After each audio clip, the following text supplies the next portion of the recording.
ইয়ামিরে পাঠামো বাবা এই ভিডিওটা।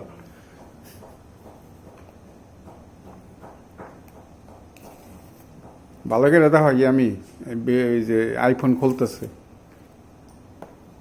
এই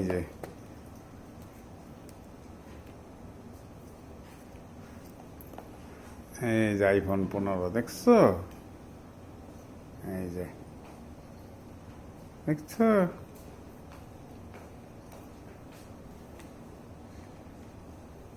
তোর লেগে আইফোন লই এখন চিন্তা করিস না, ইনশাল্লাহ আমার এটা জমা দিলে আইফোন দিব, ওটা লই আইফোন। হয় একদম ডাক নেবি বলো, সুন্দর আছে কালারটা, অনেক সুন্দর। এটা একটা কালোই, কিন্তু কালো না। না কালো না, কিন্তু শাইন করে। এটা অফ করুম কেমনে, হ্যাঁ শাইন করে ভিডিওটা। এই যে এখানে